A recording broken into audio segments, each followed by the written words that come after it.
গোপন সূত্রে খবর পেয়ে মুর্শিদাবাদ থানার পুলিশ এক চাঞ্চল্যকর তল্লাশি অভিযান চালায় মুর্শিদাবাদ জংশন রেলওয়ে স্টেশন সংলগ্ন একটি বেসরকারি হোটেলে।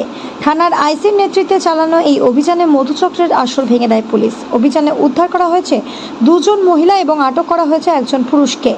পুলিশ সূত্রে জানা গেছে, ধৃত ব্যক্তির বাড়ি মুর্শিদাবাদ জেলার হরিহরপাড়া থানার অন্তর্গত এলাকায়।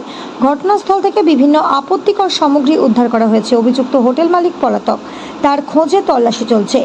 এই ঘটনার প্রেক্ষিতে পুলিশ 10 দিনের রিমান্ড চেয়ে আদালতে আবেদন জানিয়েছে। ঘটনার বিষয়ে বৃহস্পতিবার দুপুরে দুটি সংবাদ মাধ্যমকে বিস্তারিত জানান থানার এক উচ্চপদস্থ কর্মকর্তা। পুলিশ জানিয়েছে, এই চক্রের সঙ্গে আরও কেউ জড়িত কিনা তা খতিয়ে দেখা হচ্ছে এবং গোটা ঘটনার তদন্ত চলছে।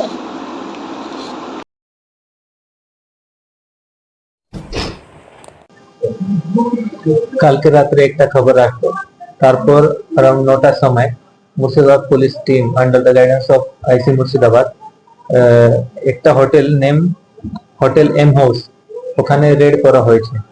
ওখান থেকে দুটো মেয়েকে রেস্কিউ করা হয়েছে और তাদেরকে ওখানে প্রস্টিটিউশন পারপাসে রাখা হয়েছে এবং হোটেল সার্চ করার পর ওখান থেকে প্রচুর মাত্রা में कॉन्ट्रासेप्टिव मटेरियल, बियर बॉटल्स और अन्य जिनिस पत्र सीज करा হয়েছে এবং একটা কাস্টমার কে अरेस्ट करा হয়েছে। Station road Murshidabad.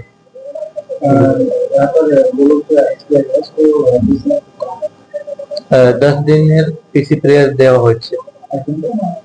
একজন একজন কাস্টমার अरेस्ट আছে, 2 জন মেয়েকে রেস্কিউ করা হয়েছে। কাস্টমার বাড়ি হচ্ছে মুর্শিদাবাদ হরিহরপাড়া পিএস। নাম হচ্ছে সাবির শেখ। মালিকদের পাওয়া যায়নি, কিন্তু আমি চেষ্টা করব তাড়াতাড়ি ওনাকে অ্যারেস্ট করব।